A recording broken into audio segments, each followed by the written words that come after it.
Hi, it's Todd from Todd's Workshop and Todd Cutler here. Big grin on my face because I come to Will Sherman's to pick up this massive bundle of warbow arrows. These are going to be used in an up-and-coming production that I am so excited about, but is a little bit secret right now. But soon you will know all about it. But seeing as we're here, let's just talk arrows.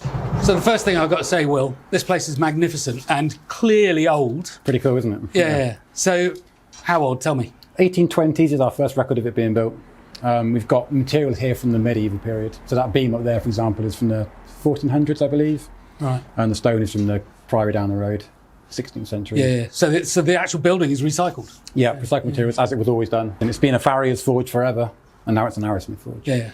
You're forging away. So what are you on at the moment? I'm making some needle bodkins for an order. So if you're happy for me to just make those while no, I think that's the way to do it, actually. I love watching craftspeople work. It's always great. So how long have you been at it now? Professionally, making arrowheads all day for about 5 years. Yeah. And as a hobby before that? Yeah. So I built a forge in my garden, as you do. And it ended up turning into a full-time career, so... Yeah. That is good.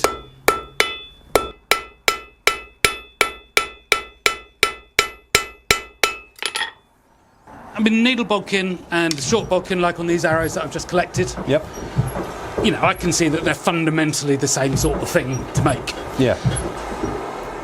Sort of the barbed arrowheads, are they substantially different? Yeah, they are, because they're two-part.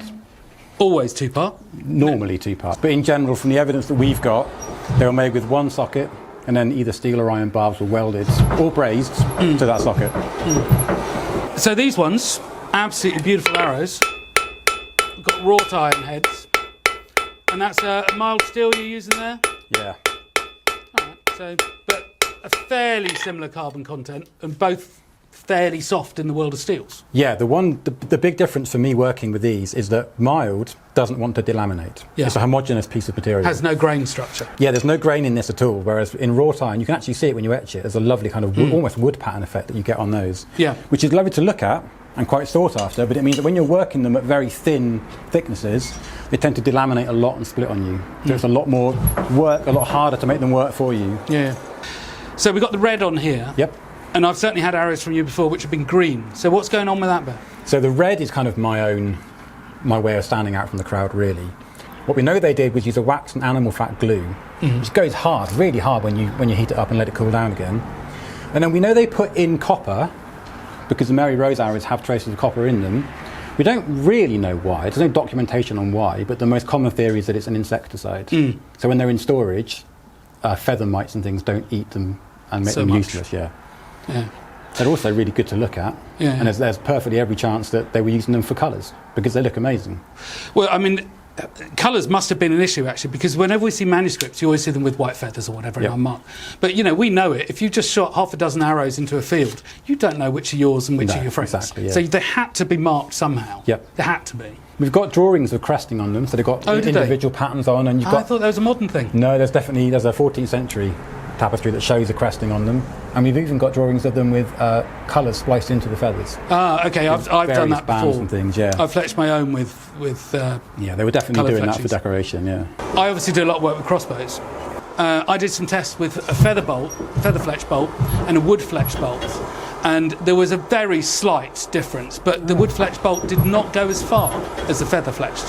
Right. So in my experience, there was a disadvantage to using wood, and yet they did. And so what are the advantages in other ways? Because there must be a reason. Yeah, it must be for longevity, isn't it, for storage? I think so. I think that's what it was. You've got to be very precise with your hammer strokes there, because with a hammer that size, it's not going to take much to mess up that socket.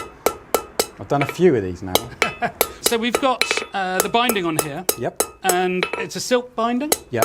Even though I thought actually it only came from China, but apparently, I think since the 7th century, they've been making silk in Byzantium, so it's not quite as expensive as they thought. But still, why that instead of a thin linen or just... I don't know. Yeah, we've got records of them using silk. Yeah. And they were using silk for bowstrings. It was coming into the country for archery purposes. Often or a bit? A bit. I think hemp and linen were more common. Yeah. The only record we've got of any guaranteed medieval arrow has a silk binding. Oh, don't it? Whether that's Mary Rose, which is Tudor, and Westminster Abbey, which is 1400s. The binding is silk. So we've got a wrought iron head, Yep. Type 9, so this is Museum of London, Yep. find. Dated 1403 or something from memory. Yeah, there's one that we used in the first film that was 1400s. That one is a little bit earlier. It's easier for us to work onto these half-inch shafts because it was found with an 11 or 12 mil socket. So we changed to that one, but they're the same head really. Yeah. And then, so we've got an ash shaft. Yep. Ash because it's very strong, it's heavy, it carries a hell of a punch. And it's bobtailed down, so it's thinned at the back. Yeah, so a bobtail isn't a direct taper from the head to the knock. It starts out at 11 or 12 mil here, and then about this point here, it starts to taper. Yeah. Down to 8.5, 9 millimeters at the knock.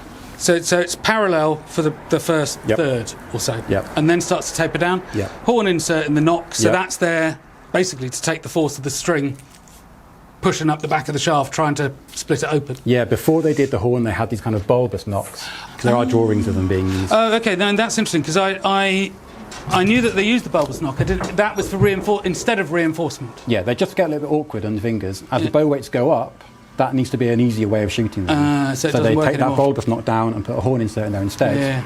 And the feathers, traditionally goose? Goose, swan, yep. Heron has been mentioned. A bit naughty these days, wouldn't We'd it? be a bit, yeah. But any big water bird is the best. They've got this kind of natural oil line that you cut to. That's a stronger Okay, I'm feather. going to say something stupid here. Could you do it with like eagle feathers or something like Yeah, that? the Vikings used Oh, did eagle they? feathers, yep. Yep. So you can't just pick up any arrow and make it shoot nicely from any bow. They have to be matched. Yeah. And these are matched to a 160 pounder. If the bow was lighter, these would be thinner or not as stiff. Exactly. Because yeah. sometimes you can get the same wood thickness of different stiffnesses, can't you? You know, it depends how fast it grew and that kind of. Yeah, I've had plenty of ash that's been completely useless for a heavy bow, even at half an inch thick. They're just no good. Yeah. But they're just things of beauty. They really are. And, you know, I mean, I know you're busy. How busy are you?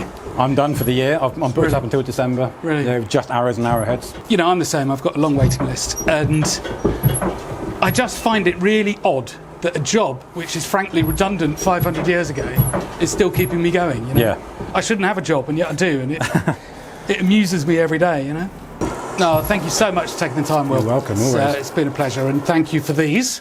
No worries. So I'll see you in a few weeks when we get to use them. Don't break them too quickly. Oh, I'm going to break them all. All right. See you, Will. Thank Take care, you. mate. See you in a bit.